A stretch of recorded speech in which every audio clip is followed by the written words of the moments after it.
Hi friends, welcome to అత్తమ్మ రుచులు 123. నేను మీ మాధవి. ఈరోజైతే చూసారా సూపర్ చికెన్ కర్రీ.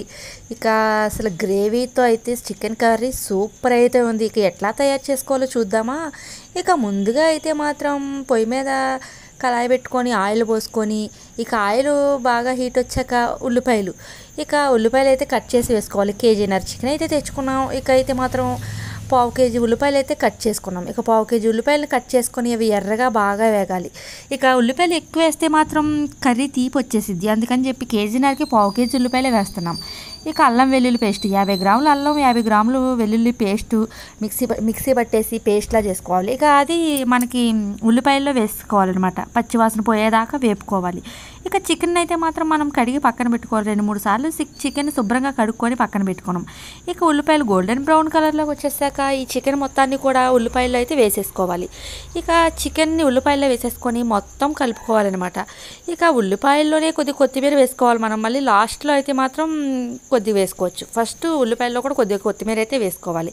ఇక చికెన్ మొత్తాన్ని కూడా ఉల్లిపాయల్లో వేసేసి బాగా అటు ఇటు బాగా కలుపుకోవాలి మనం. ఇక మొత్తాన్ని కూడా బాగా కలుపుకోవాలి. ఇక మొత్తం కూడా బాగా కలిసినాక మనం కొద్దిగా పసుపు వేసుకోవాలి. ఇక ఎంత అంటే మాత్రం కొద్దిగా వేసుకొని 1 టేబుల్ స్పూన్ పసుపు వేసుకుంటే సరిపోయింది. ఎక్కువ అయితే వేసుకోవసరం లేదు. ఇక 1 టేబుల్ స్పూన్ పసుపు వేసుకొని ఇక కల్లుప్పు అయితే వేసుకోవాలి మనం. ఎందుకంటే ఉప్పు ముందే వేసుకుంటే ముక్కకైతే బాగా పట్టి టేస్ట్ అయితే బాగుంటుంది. ఇక కల్లుప్పు అయితే వేసుకొని మొత్తాన్ని కూడా బాగా కలుపుకోవాలి. ఇక కూర మొత్తాన్ని కూడా బాగా కలుపుకొని ఒక 5 నిమిషాల సేపు మూత పెట్టి మగ్గనివ్వాలి హై ఫ్లేమ్లో పెట్టుకొని. ఇక ఒక 5 నిమిషాల సేపు బాగా మగ్గిపోయింది. ఇక వాటర్ మొత్తం కూడా లాగేసింది చూసారా. ఇక ఇప్పుడు వాటర్ మొత్తం కూడా లాగేసాక మనం నెక్స్ట్ ఏం చేయాలంటే చూసారా, ఈ కర్రీ ఇట్లా ఉంచి ఇది మగ్గేలోపు మనం ఇక మసాలా పట్టుకోవాలి. గుజ్జు మసాలా తయారు చేసుకోవాలి. ఇక ఎట్లా అంటే కొద్దిగా గసగసాలు, కొద్దిగా ధనియాలు, చెక్క, యాలక్కాయ, లవంగాయ మొత్తం వేసుకొని కొద్దిగా వేసుకొని ఇక కొద్దిగా జీడిపప్పు కూడా వేసుకొని వీటిని మొత్తాన్ని కూడా మిక్సీ పట్టుకోవాలి మనం. ఇక కొంచెం వాటర్ పోసుకొని గుజ్జు మసాలాలా పట్టుకోవాలి. ఇక ఈ గుజ్జు మసాలా మొత్తాన్ని కూడా చూసారా చికెన్ మొత్తం కూడా వాటర్ మొత్తం లాగేసినాయి.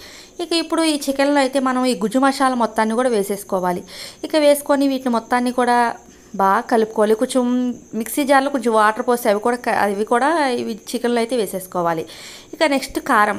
మేమైతే మాత్రం ఒక 3 టేబుల్ స్పూన్ల కారం అయితే వేసుకుంటున్నాం. ఎందుకంటే కారంగా అయితే బాగుంటుంది. బయట వర్షం అయితే ఫుల్గా ఉంది. ఇక చికెన్ కర్రీ కారంగా చికెన్ కర్రీ పలావ్ తింటే సూపర్ అయితే ఉంటుంది అనమాట. ఇక అందుకని 3 టేబుల్ స్పూన్ల కారం వేసుకొని ఇక బాగా కలుపుకోవాలి మొత్తం కూడా. ఇక కొంచెం వాటర్ అయితే పోసుకోవాలి. ఇక మొక్క మునిగే వరకు వాటర్ పోస్తే సరిపోయింది. ఎక్కువ వాటర్ అయితే పోయవసరం లేదు మనం. ఇక మొక్క మునిగే వరకు వాటర్ పోసుకొని మొత్తం కూడా ఇక ఒక అరగంట సేపు అయితే ఉడకనివ్వాలి. ఇక ఒక అరగంట సేపు ఉడికితే చాలు. చికెన్ కర్రీ అయితే సూపర్ అయితే తయారయ్యేది చూసారా. మొత్తం కూడా ఆల్రెడీ మనం మగ్గబెట్టినప్పుడే చాలా వరకు ఉడికిపోయింది. ఇక మనం కొంచెం నీళ్ళు పోసేసరికి ఇంకా బాగా ఉడికిద్ది అనమాట. ఈ నీళ్ళకైతే మాత్రం ఇక మొక్క మునిగే వరకు నీళ్ళు పోసుకుంటే సరిపోయింది. ఎందుకంటే ఇది చిన్న బాయిలరే. ఇక పెద్ద బాయిలర్ అయితే మాత్రం మనం కుక్కర్లో పెట్టుకొని ఉడికించుకోవాల్సి వచ్చింది. ఇక చిన్న బాయిలర్ కాబట్టి తొందరగా అయితే ఉడికిపోయిద్ది. ఇక చూసారా అసలుకి ముక్క ఇక మొత్తం కూడా బాగా ఉడికిపోయింది.